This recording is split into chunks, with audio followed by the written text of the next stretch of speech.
ဟုတ်ကဲ့ပါဒီနေ့မှာတော့ပရိသတ်များကိုဖတ်ပြတင်ဆက်ပေးခြင်းနဲ့ဇလံလေးတစ်ပုဒ်ကတော့စာရေးသူမောင်မိုင်းညို့ချောင်းရေးသားထားတဲ့တပွဲတို့အောက်လန်းလိုအမည်ရတဲ့ဇလံလေးတစ်ပုဒ်ကိုဖတ်ပြတင်ဆက်ပေးသွားမှာပဲဖြစ်ပါတယ်ရှင်ဇလံလေးမစတင်မီမှာကျမတို့ရဲ့ JJ Story Channel ကို Like and Subscribe လေးနဲ့တူဘေးနား Notification လေးကိုလည်းနှိပ်ခဲ့ပေးဖို့မေတ္တာရက်ခံကြပါတယ်ရှင်ဒီတော့ဇလံလေးကိုခုပဲစတင်လိုက်တော့မယ်ဇလံလေးကိုဖတ်ပြတင်ဆက်ပေးမဲ့သူကတော့ကျမနွယ်ပါရှင်ဇလံလေးကတော့စာရေးသူမောင်မိုင်းညို့ချောင်းဦးရေးသားထားတဲ့တပွဲတို့အောက်လန်းခင်ခင်ဦးရွာပျောက်သွားတယ်ပျောက်သွားတယ်ဆိုတာထက်ထွက်သွားတယ်ဆိုတာကပိုးမှန်မယ်ဟုတ်တယ်၃နှစ်အရွယ်သမီးလေးရဲ့ရက်လက်ပြီးတဲ့ညမှာပဲခင်ခင်ဦးရွာနေတက်တစိတ်ထွက်သွားတယ်သူ့ဘယ်ကိုထွက်သွားတာလဲဘယ်သူမှမသိဘူးခင်ခင်ဦးကလည်းဘယ်သူကိုမှမပြောဘူးမိခင်ကြီးဒေါ်ညိုကိုတော့ရောက်ရပေါက်ရလို့ပဲပြောသွားတယ်ခင်ခင်ဦးထွက်သွားတာအကြောင်းရှိတယ်တရွာလုံးသိတယ်အဲ့ဒီအကြောင်းကတော့သူ့ရဲ့အိမ်တော်ကြီးကိစ္စပဲခင်ခင်ဦးကရွာမှာအချောဆုံးအလှဆုံးလို့တောင်ပြောနိုင်တဲ့မိမချော်လေးတယောက်ပါရက်တလေးရွာတလေးအရာမိဆောင်ဖဆောင်မရှိလို့ကိုးနောက်ကိုင်းတတ်မှတ်တာမခံရပေမဲ့ကာလသားတွေကတော့ခင်ခင်ဦးရဲ့အနားမှာပဲဝိုင်းကြီးပက်ပက်လဲနေကြရဲ့တူတူပဲဆိုကြပါစို့ခင်ခင်ဦးအသက်18နှစ်အရွယ်လှသွေးတွေအစွမ်းကုန်ပွင့်လန်းနေစေမှပဲအိမ်အောင်ကျသွားခဲ့တယ်ခင်ခင်ဦးဘက်ကမြစ်တာတက်ဝင်ချစ်ခင်လို့တော့မဟုတ်ဘူးတစ်ဖက်သက်အနိုင်ကျင့်ခံလိုက်ရတာရွာကမြေပိုင်ရှင်သားထမ်းရည်သမားစက်သမားအုံမြင့်ရဲ့လှဲတင်ပြေးတာကိုခံလိုက်ရတာတောရွာရဲ့ဒလေးတစ်ခုပါပဲအပြိုပြန်မဖြစ်တော့မဲ့အတူတူမချစ်တော်လဲအောက်ကနန်းဆိုသလိုမနန်းတော်လဲပင့်တက်ရှူခဲ့ရတယ်ခင်ခင်ဦးအုံမြင့်ကိုယောက်ျားတော်ခဲ့ရတယ်တရားလုံးကတော့ခင်ခင်ဦးဘက်ကရှိတယ်တနာကျင်နာခဲ့ကြတယ်နောက်ဆုံးတော့စင်ရဲနွမ်းပါတဲ့ခင်ခင်ဦးတယောက်အုံမြင့်လိုမြေပိုင်ရှင်သားနဲ့ရတယ်လို့ပဲအစိုးရအကောင်ယူဆလိုက်ကြတယ်အိမ်တော်ပြုတ်တယ်ဆိုတာမိန်းမတယောက်အတွက်မမြင်နိုင်တဲ့ကံတရားနဲ့အလောင်းစားလောက်ရတာပဲလေမရခင်ကအင်မတန်ဆိုးသွမ်းခဲ့တဲ့ယောက်ျားမိန်းမရမှလူကောင်းသူကောင်းဖြစ်သွားလို့သူနဲ့ရတဲ့မိန်းမကောင်းစားသွားတာရှိတယ်လို့မိန်းမမရခင်ကစူးစားတဲ့ရိုးသားတဲ့ယောက်ျားကမိန်းမလည်းရပြီးတော့အယက်သမားဖြစ်သွားတယ်ဖဲရိုက်ကြက်တိုက်စိုးမိုက်သွားတယ်အဲ့ဒီခါကျတော့လေသူနဲ့ရတဲ့မိန်းမခမ၅ပါးမှောက်သွားတယ်တသက်လုံးဒူးနဲ့မျက်ရည်တုပ်ရတယ်အခုလေအုံမြင့်လူကောင်းသူကောင်းဘဝပြောင်းလဲသွားရင်ခင်ခင်ဦးကန်ကောင်းနိုင်နေဆိုတဲ့မျှော်လင့်ချက်နဲ့စောင့်ကြည့်နေကြတယ်ဒါပေမဲ့လူမိုက်ကလူမိုက်အုံမြင့်ကအုံမြင့်ကွဲပြားမသွားခဲ့ဘူးစိုးမြဲမိုက်မြဲပေမြဲတိမ်မြဲပါပဲဒီအထဲမှာချီကျူးစရာတနာစရာကောင်းတာကခင်ခင်ဦးမချင်မနဲ့တက်ပဲယူခဲ့ရတဲ့ယောက်ျားပေမဲ့မယားဝတ္တရား၅ပါးနဲ့အညီကြင်ကြံနေထိုင်နေဖျားတက်စုဂူးတလုံးလိုလင်ကိုကိုးကွယ်တယ်အုံမြင့်သူ့အပေါ်ဘလောက်ဆိုဆိုတီးခံနိုင်ခဲ့တယ်အနွန်တာခံခဲ့တယ်သူ့အနွန်တာခံလေလေတီးခံခြင်းတရားကြီးမားလေလေအုံမြင့်ရဲ့ရက်ဆက်ညှင်းဆဲမှုကလည်းကန်းကုန်အောင်ရိုင်းမိုက်လာတယ်တရားလုံးရဲ့မျက်ရှုဖြစ်တဲ့ခင်ခင်ဦးကိုအပြိုဘဝတုန်းကတန်တန်ဆွဲယူမှုခဲ့ပေမဲ့အိမ်နောက်ကျပြီးနောက်ပိုင်းမှာအချိုးပြောင်းသွားတယ်ခင်ခင်ဦးကြောင့်တရွာလုံးမုန်းတာခံရတယ်သူ့ကိုလူယုံမှပြင်းမြင်ကြတယ်ဆိုတော့ဆွဆွဲချက်နဲ့အမျိုးမျိုးနှိပ်စက်လာတယ်သွေးထွက်တန်ယိုဒဏ်ရာတွေရတဲ့အထိကိုထိလက်ရောက်ရိုင်းနှက်စော်ကားလာတယ်ခင်ခင်ဦးဘဝလင်းစိုးမရတဖဖဖြစ်ခဲ့ရတယ်ဝကြွေးတွေကိုဒီဘွားမှာပဲကြည်အောင်ဆက်မဲဆိုတဲ့ခံယူချက်နဲ့ဒူးနဲ့မျက်ရည်တုပ်ပြီးခင်ခင်ဦးပေါင်းတယ်လူကြရာရောက်မှကြိတ်မိတ်ငိုခဲ့တယ်ဒီလိုနဲ့ခင်ခင်ဦးရဲ့ဘဝအမောတွေကိုတတ်တာစေမဲ့ဆဲလဲလေးတစ်လုံးခင်ခင်ဦးရဲ့ဘဝတွေကိုရောက်လာခဲ့ပါတယ်အိမ်နောက်သက်2နှစ်အကြာမှာသမီးလေးတယောက်မွေးဖွားခဲ့တယ်သမီးလေးရလာတော့လေသမီးမျက်နှာနဲ့အုံမြင့်လိမ့်မလားလေးမလားဆိုတဲ့မျှော်လင့်ချက်တစ်ခုဖြစ်လာရပြန်ပါတယ်ဒါပေမဲ့သမီးလေးသာတဖြည်းဖြည်းချစ်စပွဲကြီးပြင်းလာတယ်တောက်ဆက်လမ်းလျှောက်တက်လာတယ်မပြီးကလားတွတ်တီးတွတ်တာစကားလေးတွေပြောတတ်လာတယ်အုံမြင့်ကတော့လူမိုက်ကလူမိုက်ပါပဲမိုက်တဲ့အပြင်စိုးလာတယ်လို့တော့မှပြောရမယ်တခြားရွာမိန်းမတယောက်ကိုမင်းငယ်ယူထားတယ်ဆိုတဲ့သတင်းထွက်လာတယ်အချိန်တွေကြာလာတဲ့အမျှတိုးတိတ်သတင်းကကျဲလောင်းလာတယ်ကျဲလောင်ရာကနေထင်ရှားလာတယ်နောက်ဆုံးမှာမင်းငယ်မက်ဆန်းကိုအိမ်မော်ခေါ်လာတဲ့အထိတိတိလင်းလင်းဖြစ်သွားတယ်ဘလို့ပဲဖြစ်ဖြစ်ခင်ခင်ဝက်အနေနဲ့ထိုးပြီးမခံစားရဘူးငကိုကလေးကဝစ်ကျွေးဆက်တယ်လို့သတ်မှတ်ထားတာကိုတခုတော့ရှိတယ်မြမဒလေးရိုးရအစင်လာကတလင်းတမယားစနစ်ထွန်းကားတဲ့ဒလေးထုံးစံရှိတယ်တယောက်ကတယောက်ပြောင်းရမှာကိုအဆက်ကြောက်ကင်းသူဟာလွဲပြီးတော့မလုံနိုင်ဘူးလို့ခံယူထားတယ်တပင်လဲလို့တပင်ထူပြီးအာကိုရာရှာတာမှတော့မှကန့်တတ်မှုတွေရှိတယ် ဒီလိုဒလိထုံးစံတွေကြားမှာမင်းငယ်အိမ်မော်ခေါ်တင်လာတဲ့ကိစ္စကိုတော့ခင်ဦးမလိုလားဘူးဒါပေမဲ့မကျင်တတ်တဲ့နှလုံးသားမရှိဘူးမင်းငယ်နဲ့တအိမ်နဲ့နေပြီးတော့ယောက်ျားတစ်ယောက်အတူပေါင်းရမှာကိုရှက်တဲ့စိတ်ပဲရှိတယ်ဒါကြောင့်ကြွားပေးဖို့ပြောတယ်ခင်ဦးရဲ့ဝကြွေးတွေကြေဖို့အချိန်မရောက်သေးလို့ပဲထင်ပါရဲ့အုံမြင့်ကကြွားမပေးဘူးနှစ်ဆောင်ပြအိမ်မကြီးရဲ့နောက်ဖေးနွားတင်းကုတ်ဘေးမှာတဲလေးဆောက်ပြီးတော့ခင်ဦးနဲ့သမီးကိုထားတယ်အဲ့ဒီချိန်ကစပြီးတော့မရင်ငယ်ကမရက်ကြီးဖြစ်သွားတယ်ခင်ဦးကလည်းမယားဘွားကနေကျွတ်မဝါကိုရောက်သွားတယ်တဲအိမ်လုံးစားဖို့ထမင်းဟင်းချက်ပြုတ်ပေးရရုံမကဘူးမရင်ငယ်ရဲ့ထမင်းအင်းကြီးမကြမ်းရှော့ဖို့ပေးရတယ်အုံမြင့်ကမရင်ငယ်မဆန်းကိုရွှေပေါ်မြတင်ပွဲတက်မရပြစ်ထားပေမဲ့ခင်ဦးခင်များမှာတော့ကျွတ်မယားဘွားနဲ့နေရပါတယ်ဒီကောင်မလေးတိတ်ဝစ်ကြီးတာပဲဘယ်ဘဝအညိုးတွေများပါလာလို့ဒီလောက်ကိုစင်းရဲစိတ်စင်းရဲဘဝစုံနဲ့ကြုံနေရတာလေခင်ဦးရဲ့အဖြစ်ကိုမမြင်ရသူတွေကညီတန်းညီတွားကြတယ်မျက်ရည်ကျကြရတယ်အုံမြင့်နဲ့ပတ်သက်လို့ခင်ဦးရဲ့နှလုံးသားတွေကကြောက်ဆိုင်ကြောက်ခဲတွေလိုမာကြောတယ်ခံစားချက်မဲ့တယ်ဆိုပေမဲ့သမီးလေးကိုလှလူရှုတဲ့အတွက်ကိုတော့ခင်ဦးနာကြည့်တယ်အမျက်တုံမိတယ်အုံမြင့်ကလည်းခင်ဦးနဲ့ရတဲ့သမီးလေးကိုခင်ဦးပေါ်မကျင်တဲ့ချက်ကြောင့်လားမင်းငယ်မကြိုက်မှဆိုတာကြောင့်လားမသိဘူးလုံးဝမချစ်ဘူးချီဖို့ချော့ဖို့ဝေးလို့ကလေးလဲကြပြီးငိုနေရင်တော့မှတစ်ချက်လေးလှည့်မကြည့်ဘူးဒီလိုနဲ့ခင်ဦးနဲ့သူ့ရဲ့သမီးလေးတေခွဲကွက်ရမယ့်နေ့တနေ့ကဆက်ဆိုင်မြတ်မြတ်ရောက်လာခဲ့ပါတယ်အိမ်တွေကထုံးစံတိုင်းနွားကြောင်သားကတင်းငုတ်ထဲကနွားတွေကိုထုတ်သွားတယ်နွားတွေထွက်သွားတာနဲ့တင်းငုတ်ထဲကနွားချီအညစ်အကြေးတွေကိုတန့်ရှင်းရေးလုပ်ရတယ်ဒါခင်ဦးရဲ့နေ့တတူကအလုံး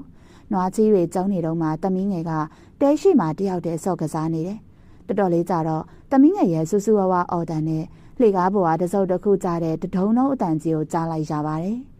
ကြားတာအိမ်မကြီးစီကခင်ဦးစိုးရိတ်တကြီးအိမ်မကြီးစီကိုပြေးသွားတယ်လှေကားရင်အုတ်တမန်တလင်းမှာသွေးအလိမ့်လိမ့်နဲ့စကားမေးမရတော့တဲ့သမီးလေးကိုတွေ့ရတယ်ခင်ဦးလှေကားပေါ်မော့ကြည့်ပြီးတော့အုံမြင့်နဲ့သူ့မယားမဆန်းကိုအပေါ်တက်လှေကားထိပ်မှာငုံကြည့်နေတာတွေ့လိုက်ရပါတယ်ခင်ဦးမျက်လုံးတွေမီးဝင်းဝင်းတောက်သွားတယ်နင်တို့ငါသမီးကိုဒီလောက်ပဲပြောနိုင်ပါတယ်ဒေါသထွက်လွန်းလို့အတန်တွေတုံပြီးတော့တိမ်ဝင်သွားတယ်သမီးလေးကိုပွေ့ယူပြီးဆေးဆရာကြီးဦးကြညွန့်အိမ်ကိုပြေးတယ်အိမ်တွေတိတ်ခါတွေရှက်ရမာတွေကြောက်ရမာတွေသူဘာတစ်ခုမှမမြင်တော့ဘူးသပင်တွေကလည်းဖိုးရုပ်ဖားရခြေထောက်မှလည်းဖနှမ်းမပါပွေထားတဲ့ကလေးကလည်းသွေးအလိမ့်လိမ့်နဲ့သမီးအတွက်စိုးရိမ်စိတ်ကငယ်တဲ့ရောက်နေတာကြောင့်ခင်ဦးရဲ့မျက်လုံးတွေကလည်းပြူးကြောင်နေတယ်အဲ့ဒီချိန်မှာသူ့အတွင်ကစိတ်မနှက်နဲ့အယူမတယောက်နဲ့မချဖြစ်နေပါတယ်ဖြစ်မယ်ဆိုလဲဖြစ်တော့ပါရဲ့သူ့သမီးလေးသာသူ့ကဘာဖြစ်နေတာ哦သူ့ကဘာလေးမပြတ်စေဖို့သူ့သမီးလေးအသက်ကိုကဲတင်နိုင်မှုအယူလုံးစိတ်နဲ့သူ့ပြေးခဲ့တာဖြစ်မယ်သူဘယ်လိုပဲစူးစမ်းခဲ့ပေမဲ့သူ့ကဘာလေးပြက်စီးသွားခဲ့ပါတယ်သမီးလေးကသူ့ရဲ့လက်ထဲမှာပဲဘဝတစ်ပါးကိုပြောင်းသွားခဲ့ရတယ်ဆရာကြီးဦးကြညွန့်ကလေးမလေးရဲ့လက်ကိုကင်ပြီးတော့စမ်းသပ်ကြည့်ပြီးတော့ကလေးအသက်မရှိတော့ဘူးသမီးရဲ့အဲ့လိုပြောလိုက်ပါတယ်ခင်ဦးအသက်နှလုံးတွေတစားစီကြေကွဲလွန်းစင်သွားပါတယ်ရက်တီချင်းကမစွမ်းတာတော့ပဲနေရာမှာတင်ပျော့ခွေလဲကျသွားခဲ့တယ်အစိုးရအကောင်းလို့ပဲပြောရမယ်ထင်ပါရဲ့ရက်လက်ပြီးတဲ့ညမှာခင်ဦးရွာကနေတက်တစိတ်ထွက်ခွာသွားပါတယ်ဒီလိုထွက်ခွာခြင်းဟာအုံမြင့်အပေါ်မှာသူဆက်ရမယ့်ဝတ်ကြွေးတွေကြေသွားလို့ပဲလို့တရွာလုံးကမှတ်ထင်ယူဆခဲ့ကြပါတယ်ခင်ဦးရွာကိုပြန်ရောက်လာပြီတဲ့ခင်ဦးပြန်ရောက်လာပြီဟဲ့ဒီတဲ့ကြောင့်တရွာလုံးအုပ်ကြက်ဖြစ်သွားတယ်ဟုတ်တယ်လွန်ခဲ့တဲ့3နှစ်ကရွာတက်တစိတ်ထွက်သွားတဲ့ခင်ဦးတယောက်မမျှော်လင့်ပဲရွာကိုပြန်ရောက်လာပြီဖြစ်ပါတယ်ခင်ဦးအပေါ်တနာကျင်နာနေသူတွေချစ်ခင်သူတွေလွမ်းတသားရှိနေသူတွေခင်ဦးရောက်နေတဲ့မိခင်ကြီးဒေါ်ညိုအိမ်ကိုသွားကြတယ်ခင်ဦးအုံမြင့်အိမ်ကိုမသွားဘူးမိခင်ကြီးအိမ်မှာပဲနေတယ်3နှစ်လောက်ကြာခဲ့ပြီဖြစ်တော့ကြောင့်လင်ခမ်းမရခမ်းပြက်ပြီလို့တွေးထားရင်ရှိပါတယ်အချိန်ကကုစားပေးလိုက်တာကြောင့်လည်းဖြစ်မယ်အသေးတွေပို့ပြီးတော့မာလာဟန်ရှိတယ်ခင်ဦးရဲ့အသွင်ကဟိုတော့အသွင်နဲ့ခြားနာနေတယ်ပို့ပြီးလဲတည်ငြိမ်လာတယ်ကိုယုံကြည်မှုရှိသူရဲရည်သူတယောက်ရဲ့အသွင်တွေထင်ထင်ရှားရှားပေါ်လွင်နေပါတယ်တခုကောင်းတာကအုံမြင့်ကိုယ်တိုင်ကလည်းခင်ဦးစီမလာဘူးဘာတိဘာသာပဲနေတယ်တဘောကသူ့ဘက်ကလည်းပြက်ပြီးဆိုတဲ့တဘောဒီလိုအနေထားကိုခင်ဦးကလည်းကြိုက်တယ်ရောက်တဲ့နေရာစပြီးအုံမြင့်တို့လင်မယားနဲ့မျက်နှာချင်းမဆိုင်မိအောင်ရှောင်တယ်မရှောင်နိုင်လို့တက်တိုးရင်လည်းအတိမိတ်ဆွေတွေလိုခေါ်ပြောနှုတ်ဆက်တာလုပ်တယ်ရွာသူရွာသားတွေကလည်းလွတ်လပ်ငြိမ်းချမ်းသွားတဲ့ခင်ဦးအတွက်ဝမ်းသာနေကြပါတယ်ဒီလိုနဲ့ ခင်ခင်ဦးရွာကိုပြန်ရောက်လာတာ6လတင်နေပြည့်သွားခဲ့တယ်။အဲ့ဒီချိန်မှာပဲသူတို့ရွာမှာတစ်ချိန်တစ်ခါမှမကြုံဘူးတဲ့အဖြစ်အပျက်ကြီးတစ်ခုကိုကြုံလိုက်ကြရပါတယ်။အဖြစ်အပျက်ကအံ့ဩစရာကောင်းတယ်။ထိတ်လန့်ခြောက်ခြားစရာလည်းကောင်းတယ်။လူအသက်သေဆုံးမှုတွေလည်းပါဝင်နေခဲ့တယ်။ချက်ဝင်းတကားရဲ့အတွင်ဘက်မလန်းမကန်းမှာအလောင်း3လောင်းရှိနေပါတယ်။အုံမြင့်သူ့မိန်းမပြီးတော့2နှစ်အရွယ်သူတို့ရဲ့သမီးလေးရဲ့အလောင်းတွေထူးခြားချက်ကတကားတွန်းဖွင့်ပြီးခြံထဲဝင်လိုက်တာနဲ့အကောင်သားကြီးကနေရုတ်တရက်ဘိုင်းကနေလဲကြသေဆုံးသွားကြတဲ့အဖြစ်ပါအုံမြင့်ရဲ့အဖြစ်ဆိုမြင်လိုက်တာနဲ့သူ့မိန်းမမိဆန်ခြိထားတဲ့ကလေးကိုချပြီးတော့ခြံထဲကိုအမြန်ပြေးသွားတယ်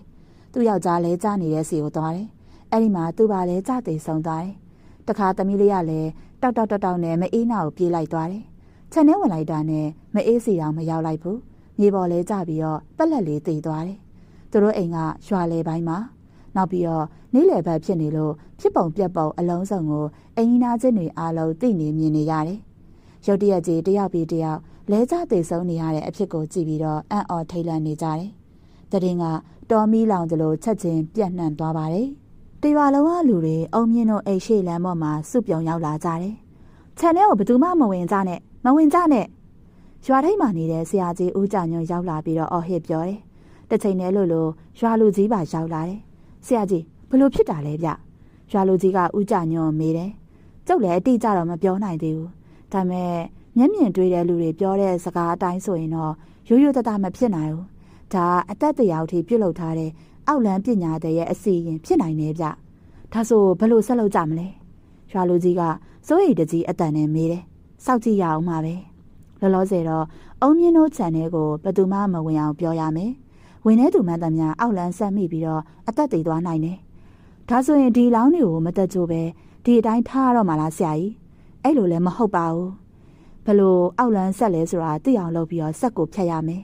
အောက်လန်းဆက်ပြတ်သွားရင်ခြံထဲဝင်လို့ရမှာပါဆရာကြီးဦးကြညွန့်ရွာလူကြီးကိုရှင်းပြတယ်ပြီးတော့အုံမြင့်တို့မိသားစုတစုလုံးကိုသေစေလောက်တဲ့အထိအမုန်းညှို့ရှိသူဘသူဖြစ်နိုင်မလဲဆိုတာစဉ်းစားကြည့်တယ်ဆရာကြီးရဲ့မျက်လုံးထဲမှာတစုပ်တယောက်ကိုပြပြထင်နေမြင်လိုက်ရပါတယ်သူကခင်ခင်ဦးဆိုတဲ့မိန်းမတယောက်သေသူအုံမြင့်ရဲ့ပထမမယားသမီးလေးတယောက်ရမှအုံမြင့်ရဲ့စုပ်ပြင်းမှုကိုခံခဲ့ရတဲ့သ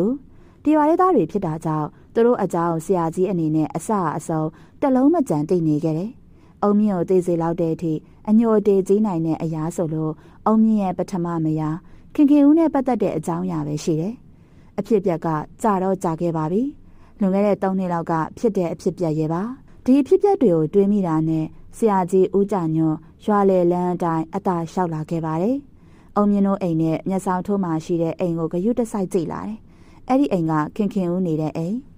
်ဆရာကြီးဦးကြညွန့်ထင်တဲ့အတိုင်းပဲအိမ်ရှိလားတာဆောင်ကနေအုံမြင့်တို့အိမ်ပန်းမျက်နှာမူကြည့်နေတဲ့ခင်ခင်ဦးကိုတွေ့ရတယ်။ခင်ခင်ဦးအံကိုတင်းတင်းကြိတ်ထားတယ်။မျက်လုံးတွေကလည်းမီးဝင်ဝင်တောက်နေတယ်။အဲ့ဒီချိန်မှာပဲခင်ခင်ဦးကသူ့ကိုလျှို့ဝှက်အကဲခတ်နေတဲ့ဆရာကြီးဦးကြညွန့်မြင်သွားတယ်။သူကဆရာကြီးရဲ့မျက်လုံးတွေကိုစိုက်ကြည့်တယ်။ဒါအတန်တိတ်ပညာပြန်လိုက်တာပဲ။တော်တော်ကြာတဲ့အထိတယောက်မျက်လုံးတယောက်စိုက်ကြည့်နေကြတယ်။အရင်ဆုံးမျက်လုံးကိုစပြီးတော့လွှဲဖယ်လိုက်သူကခင်ခင်ဦး။ဒါသူ့အနေနဲ့အရှုံးပေးလိုက်ခြင်းဆိုတ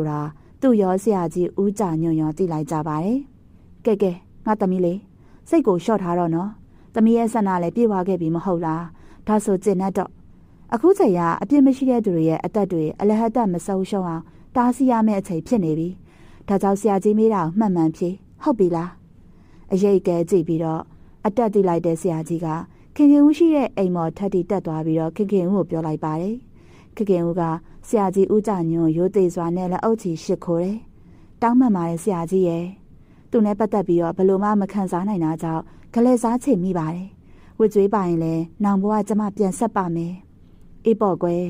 ်အကျွေးရှိရင်တော့ဘယ်သူမဆိုဆက်ကြရမှာပဲပေါ့။သမီးရဲ့နေထားကိုကြည့်ရင်ပညာတဲ့စစ်မဟုတ်ဘူးဆိုတာဆရာကြီးသိတယ်။သမီးတပွဲတို့အောက်နံမဟုတ်လား။ဟုတ်ပါတယ်ဆရာကြီး။ဒါဆိုရင်ဘယ်နဲ့တက်ခွင့်တောင်းခဲ့လဲသမီး။ခုနှစ်တက်ပါဆရာကြီး။မိုင်းလိုက်ပါပြီသမီးရဲ့။ကဲဆရာကြီးနောက်မှပြန်လာမယ်။အခုတော့သွားလိုက်အောင်မယ်။ဟုတ်ကဲ့ပါဆရာကြီး။ဆရာကြီးဦးကြညွန့်အိမ်မော်ကနေခက်တုတ်ဆင်းသွားပါတယ်။အုံမြင့်တို့အိမ်ရှိရာစီကိုပြန်ပြီးတော့လှည့်ခဲ့တယ်။နေရမွန်းတဲ့လောက်ရောက်နေပြီ။ဘယ်သူမှမဝင်ရဲတာကြောင့်အလောင်းတွေကိုပြုတ်ပြင်စီရင်မဲ့သူမရှိဘူး။မြေပေါ်မှာပုတ်လို့ပက်လက်အမြင်မတက်မတဲဖြစ်နေတယ်။ အုံမြင့်ရဲ့အိမ်နဲ့မျက်နှာချင်းဆိုင်လမ်းတစ်ဖက်ကတစ်ပင်ကြီးအရိပ်မှာရွာလူကြီးတွေနဲ့ရွာသားတော်တော်များများထိုင်နေကြတယ်။အဲ့ဒီထဲမှာအုံမြင့်ရဲ့အဖေအမေနဲ့ဆွေမျိုးသားချင်းတွေလည်းပါတယ်။ငိုတဲ့သူကငိုရှိုက်တဲ့သူကရှိုက်နေ။အချို့ကလည်းစိုးရိမ်ကြောက်လန့်နဲ့အကြည့်နဲ့ကြည့်နေကြတယ်။ဆရာကြီးဘယ်ပြောက်သွားတာလဲ။ရွာလူကြီးကဆရာကြီးဦးကြညွန့်ရောက်လာတာနဲ့မေးတယ်။အဲ့ဟာတွေမင်းမနေနဲ့တော့ဦးသိန်းရေအခုဖြစ်နေတဲ့ကိစ္စကတပွဲတို့အောက်လန်းပညာတဲ့ရဲ့အစီရင်တွေပဲအသက်9သက်သိမ်မှအောက်လန်းဆက်ပြတ်တယ်ဟာဒါဆိုနောက်ထပ်4ယောက်သိအောင်မလားဒုက္ခပါပဲရွာလူကြီးဦးသိန်းအလန့်တကြားညှိတွားလိုက်ပါတယ်ဆရာကြီးဦးကြညွန့်ကတော့စကားမပြန်မဲ့တစုပ်တစ်ခုကိုလေးလေးနက်နက်စဉ်းစားနေတယ်အဲ့ဒီချိန်မှာတဝုံဝုံဆူဆူညံ့ညံ့အတန်များကိုကြားလိုက်ရပါတယ်ကြည့်လိုက်တော့ရွာလေလန်းအတိုင်းနွားကြီးတွေပြေးလာနေတယ်နွားကြောင်သားတယောက်လည်းနွားတွေနောက်ခက်လန်းလန်းကနေပြေးလိုက်လာတယ်နွားကြောင်သားကိုမြင်လိုက်တာနဲ့ဆရာကြီးဦးကြညွန့်ထိတ်လန့်စိုးရိမ်သွားပါတယ်ဟာကနေအာမေရိတ်တန်တွေနဲ့တူထရက်တယ်နွားကြောင်သားစီကိုပြေးသွားတယ်မျက်နှာချင်းဆိုင်ရာပြေးလာတဲ့နွားတွေဆရာကြီးဘေးကနေတဝုံဝုံပြေးသွားကြတယ်ရွာလူကြီးဦးသိန်းရောကျန်တဲ့ရွာသူရွာသားတွေရောဆရာကြီးဦးကြညွန့်ဘာလုပ်တယ်ဆိုတာရုတ်တရက်မသိဘူးအံ့ဩစွာနဲ့ပဲကြောင်ပြီးတော့ကြည့်နေကြတယ်အဖြစ်ပြက်ကအယမ်းကိုမြန်တယ်စက္ကန့်နှဲငယ်အတွင်းမှာလျှက်ပြက်လိုက်သလိုဖြစ်ပွားသွားပါတယ်နွား3ကောင်ကအုံမြင့်ခြံနဲ့တန်းဝင်သွားကြတယ်ခြံထဲဝင်မိလိုက်တာနဲ့မမြင်ရတဲ့အားကောင်းမောင်းတန်လူကြီးတယောက်ကထိတ်ကိုပေါက်စိတ်ကြီးနဲ့ထုလိုက်သလိုတကောင်ပြီးတကောင်ဘုံကနေပြစ်လဲသွားကြပါတယ်ဆရာကြီးကနွားတွေနဲ့အတူခြံထဲကိုပြေးလိုက်သွားမဲ့နွားကြောင်သားကိုအချိန်မီဖမ်းဆွဲတားဆီးနိုင်ခဲ့တယ်နွားကြောင်သားကတော့ဘာမပြောညာမပြောလက်ဆွဲတားဆီးခံလိုက်ရတာကိုနားမလည်နိုင်တဲ့အကြည့်နဲ့ဆရာကြီးစီကိုကြည့်နေတယ်ဆရာကြီးကနွားကြောင်သားကိုတစ်ပင်ရိပ်အောက်စီကိုဆွဲခေါ်လာခဲ့ပါတယ်နွားတွေအတုံယုံလဲကျသေးဆုံးနေတာကိုပြလိုက်တယ်နွားတွေနဲ့အတူချက်ထဲဝင်သွားရင်မင်းလဲနွားတွေလိုတိတ်မှာပဲ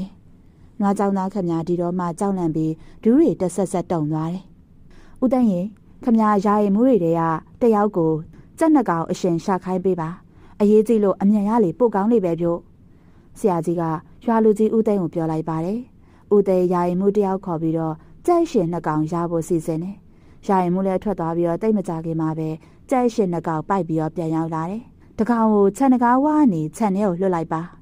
ဆရာကြီးအမိတ်ဆုံးတာနဲ့ယာယီမှုကကြက်တကောင်ကိုခြံဝါနေခြံထဲခေါင်းတည်ပြီးတော့လွတ်လိုက်ပါတယ်ကြက်ကလည်းလူလက်ကလွတ်တာနဲ့ခေါင်းတီထားတဲ့အတိုင်းခြံထဲကိုပြေးဝင်သွားတယ်ချက်ချင်းဆိုသလိုပါပဲကြက်ကအကောင်တိုက်ရနေလဲကျသွားတယ်တောင်မှန်တစ်ဖြက်ဖြက်ရိုက်ခတ်ပြီးငြိမ်ကျသွားတယ်ကျန်တဲ့ကြက်တကောင်ထက်လွတ်လိုက်အောင်ဆရာကြီးကထပ်ပြီးတော့အမိတ်ပေးလိုက်တယ်ယာယီမှုကလည်းစောစောအတိုင်းကြက်ကိုခြံထဲခေါင်းတီပြီးတော့ခြံဝါနေလွတ်လိုက်ပါတယ်ကြက်ကခြံထဲကိုဝင်ပြေးသွားတယ်ပြီးတော့နွားတိတ်တကောင်ရဲ့ကိုယ်လုံးပေါ်တက်ပိုးကောင်မွှားကောင်လေးတွေကိုရှာစားနေတယ်ကြည့်နေတဲ့သူအားလုံးဒီကြက်လည်းသိမှာပဲလို့ယူဆထားကြတယ်အခုကြက်မသေးတာတွေတော့ဇဝေဇဝါဖြစ်ကုန်ကြပါတယ်ပညာသည်ကအုံမြင့်တို့မိသားစု3ယောက်နဲ့ဆွေမျိုးတွေက4ယောက်စုစုပေါင်း9ယောက်အသက်ဆုံးအောင်စီရင်ထားတယ်အခုလူ3ယောက်နွား3ကောင်နဲ့ကြက်တကောင်သေပြီဆိုတော့အသက်9သက်အလောင်း9လောင်းပြည့်သွားပြီအောက်လန်းပညာဆက်လည်းအဆုံးသက်သွားပြီဒါကြောင့်နောက်ဆုံးလွတ်လိုက်တဲ့ကြက်မသေးတာဖြစ်တယ်အခုဆရာစပြီးတော့အုံမြင့်တို့ channel ကိုဘသူဝင်လို့ရပြီလုံးဆရာကိုင်းဆရာရှိတဲ့ကိစ္စတွေလုံးလို့ကိုင်းလို့ရပြီဆရာကြီးဦးကြညွန့်ခွင့်ပြုလိုက်ပေမဲ့ channel ကိုဘသူမှမဝင်ရသေးဘူးကြောက်လန့်နဲ့ဝင်ရမှာတွန့်ဆုတ်ဖြစ်နေကြတယ်ဆရာကြီးကသူတို့ဖြစ်နေတဲ့အခြေအနေကိုရိပ်မိတာကြောင့်ရှေ့ရပဲဦးဆောင်ဝင်လိုက်ကြပါတယ်ကဲလာကြကျုပ်ပဲရှေ့ရဦးဆောင်သွားမယ်ခင်ဗျားတို့ကျုံနောက်ကလိုက်ခဲ့ကြပါပြောရင်းဆိုရင် channel ကားကိုတွန်းဖွင့်ပြီးတော့ဆရာကြီး channel ကိုဝင်သွားပါတယ်ဒါတောင်လူတွေကနောက်ကနေထက်ချက်မကွာပါမလားဘူးခြံထဲရောက်လို့ဆရာကြီးဘာမှမဖြစ်တာမြင်မှမဝင်မရဲဝင်လာကြတယ်ပြီးတော့အုံမြင့်တို့မိသားစုရဲ့အလောင်းတွေကိုဥစွာတဲတယ်အလောင်းတွေကိုတန်းစင်ပေးပြီးတော့အိမ်မော်မှာပြင်ဆင်တယ်ကျန်တဲ့သူတွေကနွားသိတွေကိုနောက်ဖေးနွားတင်းကုတ်တဲ့တဲ့ပို့တယ်ဟင်းလျာပြဲကင်တွယ်နေကြတယ်ဒီလိုလူတွေအားလုံးကိုစီကိုငါအလုပ်တွေနဲ့ရောက်ရက်ခက်ရှုပ်ထွေးနေချိန်မှာဆရာကြီးဦးကြညွန့်ခြံအပြင်ထွက်လာခဲ့ပါတယ်ရွာလေလမ်းမအတိုင်းအရှိတ်စီရှောက်လာခဲ့တယ်အိမ်တအိမ်ရဲ့ရှေ့ကိုရောက်တော့ခြံထဲကိုဝင်သွားတယ်သူဝင်လိုက်တဲ့ခြံကတပွဲတိုးအောက်လန်းပညာသည်လေးခင်ဦးရဲ့ခြံပဲဖြစ်ပါတယ်ဘယ်လိုလုပ်ပြီးတော့ဒီပညာတွေကိုတက်လာတာလဲသမီးဆရာကြီးကိုရှင်းပြပါဦးဆရာကြီးလာမယ်ဆိုတာကြိုသိနေတာကြောင့်ခင်ဦးကဖျားကန်းမှာတင့်ဖြိုးပြခင်းထားတယ်ရေတကာကိုကို့ထွေးကန်စသဖြင့်အသင်ချထားတယ်ဆရာကြီးစလိမ်မတောက်တတ်တာကိုသိတဲ့အတွက် ဆက်လက်ခွက်တော့တဲ့ခင်းမထားဘူးဖြာပေါ်ထိုင်မိတာနဲ့ဆရာကြီးကခင်ခင်ဦးကိုတန်းပြီးတော့မေးလိုက်တာဖြစ်ပါတယ်ဆရာကြီးကတော့တရွာလုံးကိုစေးကူးတာပြီးတော့စောက်ရှောက်ပေးသူလည်းဖြစ်တယ်ကျမအနေနဲ့လည်းလေးစားယူတည်တမှုရှိပါတယ်ဒါကြောင့်အဖြစ်မှန်တိုင်းမချွင်းမချံပြောပြပါမယ်ဒီလိုစကားခန့်ပြီးတော့ခင်ခင်ဦးကဆိုရလာတဲ့သူ့ဘဝအကြောင်းတွေအုံမြင့်ရဲ့အနိုင်ကျင့်မှုအောက်မှာငရဲကြခံနေရတဲ့ဖြစ်ပျက်ခဲ့တဲ့ခံစားမှုတွေနဲ့တပွဲတို့အောက်လန်းပညာရက်ကိုတင်ယူဖြစ်ခဲ့တဲ့အကြောင်းတွေကိုဆရာကြီးစီမှာမချွင်းမချံဖွင့်ဟပြောကြားဝန်ခံခဲ့ပါတယ်လွန်ခဲ့တဲ့3နှစ်ခွဲခန့်ကာလမှာခင်ခင်ဦးရွာနေထွက်ခွာခဲ့တယ်ဒီလိုတယောက်တည်းခြေဦးတရာထွက်ခွာသွားဝင်တဲ့တက်တီမျိုးခင်ခင်ဦးမှာမရှိပါဘူးဒါပေမဲ့ကိုရောစိတ်ပါလူယုံမပေါ်အောင်အမျိုးမျိုးညှင်းပန်းနှိပ်စက်နေတဲ့အုံမြင့်လက်ကနေလွတ်ဖို့လမ်းကဒီလမ်းနဲ့တေလမ်းနှစ်လမ်းပဲရှိတယ်စောစောပိုင်းကတော့ကိုအစိုးစီရင်ပြီးတော့သိပြစ်လိုက်ဖို့သူ့အကြိမ်ကြိမ်ကြံစီခဲ့သေးတယ်လူမမဲအရွယ်သမီးလေးရဲ့မျက်နှာအကြောင်းသာဇွဲချိုးချသိမဲ့အကြံကိုအကြိမ်ကြိမ်လက်လျှော့ခဲ့တာဖြစ်ပါတယ်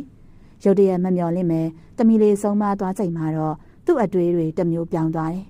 လှေကားချိတ်ရီမှာသွေးလိမ့်လိမ့်နဲ့လဲကျနေတဲ့သမီးလေးကိုအပေါ်လေကားထိတ်ကနေငုံကြည့်နေတဲ့အုံမြင့်တို့လင်မယားရဲ့မျက်နှာကိုသူ့မျက်လုံးတွေကမဖြောက်ပြတ်နိုင်ခဲ့ဘူးသမီးလေးကိုသူတို့လင်မယားတွန်းချလိုက်တာလို့ပဲစိတ်ထဲဆွဲနေတယ်နှလုံးသားတွေကနာကျင်နေတယ်ကိုတတ်သိမဲ့အကြံကိုဆွတ်လွတ်လိုက်တယ်အဲ့ဒီနေရာမှာပဲဂလဲစားချိန်မယ်တဆွေလုံးတစ်မျိုးလုံးတက်ပြစ်မယ်အမောက်ချေပြစ်မယ်ဆိုတဲ့နာကြီးစိတ်တွေဝင်လာတယ်အမျက်ဒေါသတွေကလောင်စာပြည့်ရှိနေတဲ့မီးတောက်ကြီးလိုတိုးပြီးတော့တောက်လောင်လာပါတယ်ဒီအကြောင်းကြောင့်သူ့ရွာထွက်ခဲ့တာဖြစ်တယ်အချိန်ကာလများစွာဒုက္ခဆင်းရဲအမျိုးမျိုးအဖို့ပုံကိုခံစားရင်းသူ့ရဲ့နာကြီးစိတ်တွေကပို့ပြီးတော့ခိုင်မာလာတယ်တနေ့မှာတော့တောင်မော်ဒေသကရွာလေးတစ်ရွာကိုသူရောက်သွားတယ်လူရုပ်ပြအောင်ပိတ်လီ၆သွေးနေတဲ့အာဟာရပြက်ပြီးတော့မေ့လဲနေတဲ့သူကိုတိုင်းရင်းသားအဖိုးအဖွားလင်မယားကကဲ့တင်ပြီးတော့ဆောက်ရှောက်ခဲ့တယ်သူကလည်းမိခင်ဖခင်အရင်ဘက်မှာပြုစုဆောက်ရှောက်တယ်ရက်တွေလားတွေကြာမြင့်လာတာနဲ့အမျှသူတို့ရဲ့တန်ရောစင်တွေကလည်းပို့ပြီးတော့ရှင်တန်လာတယ်ခိုင်မြဲတွေ့တာလာတယ်အဖိုးဖွားရဲ့ဆင်းရဲဒုက္ခကခင်ဦးရဲ့ဒုက္ခဆင်းရဲဖြစ်လာတ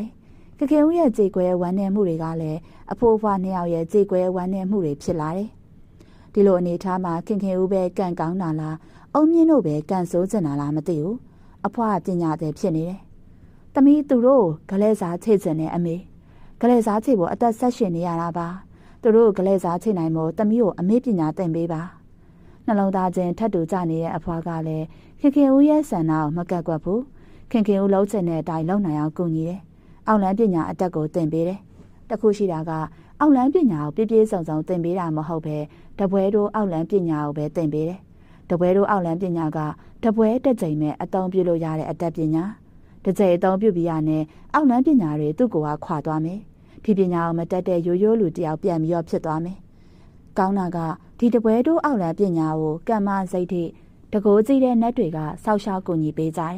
ဒါကြောင့်တော်ရုံဆရာတယောက်အနေနဲ့ဈာဝင်ဖြတ်စည်းဖို့မဖြစ်နိုင်ဘူးတပွဲတို့အောက်လန်းပညာကိုပိုင်ပိုင်နိုင်တက်မြောက်တာနဲ့ခင်ဦးရွာကိုပြန်လာတယ်ဘယ်သူမှမရိပ်မိအောင်ကိုရှိန်တက်ပြီးတော့အခြေအနေကိုစောင့်ကြည့်ရဲအခွင့်အာဏာတဲ့တနေ့မှာသူ့ရဲ့အဆုံးစွန်သောဂလဲစားချေမှုကိုပြုလုပ်လိုက်တာပဲဖြစ်ပါတယ်။သမီးကကိုယ်တိုင်ကိုယ်ကြားခံစားရသူဆိုတော့ဆရာကြီးဘာမှမပြောလို့ပါဘူး။ဘလို့ပဲဖြစ်ဖြစ်ဂလဲစားချေရဆိုတာရန်ကိုရန်ချင်းတောက်နှင်းတာသာဖြစ်တဲ့အတွက်မကောင်းဘူးလို့ဆရာကြီးပြောချင်တယ်။ခင်ဦးရဲ့စကားဆုံးမှာဆရာကြီးဦးကြညွန့်ကဆုံးပါတယ်။ပြုသူအသက်ဖြစ်သူအဟောင်းဆိုတာသမီးနားလဲပါတယ်။ပြုခဲ့မိတဲ့အပြည့်ရဲ့ရန်ကြွေးရှိရင်လည်းသမီးအပြုံးမပြတ်ခံယူပါမယ်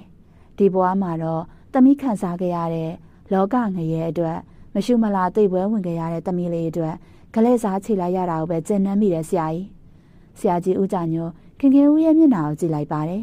ခင်ဦးမျက်နှာတည်ငြိမ်နေတယ်တပွဲတို့အောက်လန်းပညာနဲ့လူအသက်တွေသိတဲ့အထိသူ့ရဲ့ရက်ဆက်တဲ့လက်စားချိမှုကိုဘယ်ပုံမှဘယ်ဥပဒေနဲ့မှအရေးယူလို့မရပါပဲတန်တရားတွေကဘဝတစ်ခုမှာတော့ဒီအပြည့်ရန်ကြွေးကိုမဖြစ်မနေပေးဆက်ရမယ်ဆိုတာသိနေတဲ့မျက်နှာဒီလိုအပြည့်ကြွေးဆက်ရမယ့်အချိန်ကြာရောက်လာရင်လေရဲရဲဝံ့ဝံ့ခံယူလိုက်မယ်ဆိုတဲ့မျက်နှာမျိုးဆိုတာဆရာကြီးဦးကြညွန့်တတိပြုမိလိုက်ပါတယ်ဒီချိန်အားစပြီးတော့ယေရနာ၃ပါးကိုကိုးကွယ်အားထားရဟု၍စိကပ်ပူဇော်ပါကံ၅ပါးကိုလုံအောင်ထိမ့်ပါကဲဆရာကြီးပြတ်မယ်သမီးခင်ဦးဆရာကြီးကိုပစစ်ဒူးတုပ်ပြီးထိချင်း၅ပါးနဲ့ကတော့တယ်ဆရာကြီးရဲ့စကားကိုမြေဝဲမကျနားထောင်ပါမယ်လို့ကတိပြုပါတယ်ဆရာကြီးဦးကြညွန့်ပြန်သွားချိန်မှာတော့ခင်ဦးမျက်လုံးအိမ်ကမျက်ရည်တွေတပေါက်ပေါက်ကျလာပါတယ် ပြီးတော့ရှိုက်ကြီးတငင်ကိုချလိုက်တယ်ဒီငိုကြွေးခြင်းကဂလဲစားချိလိုက်ရတဲ့အတွက်ဝမ်းတလုံးလုံးငိုတဲ့ငိုကြွေးခြင်းလားတန်ရာခီးရှေ့ကြီးကိုမျှော်တွေးရင်ကြောင်လန့်လို့ငိုမိတဲ့ငိုကြွေးခြင်းလားသူ့စိတ်ထဲနှလုံးသားထဲမှာဘလို့ခံစားမှုမျိုးနဲ့ငိုတဲ့ငိုကြွေးခြင်းဖြစ်မလဲခင်ခင်ဦးကလွယ်ပြီးတော့ဘယ်သူမှသိနိုင်မှာမဟုတ်တော့ပါဘူး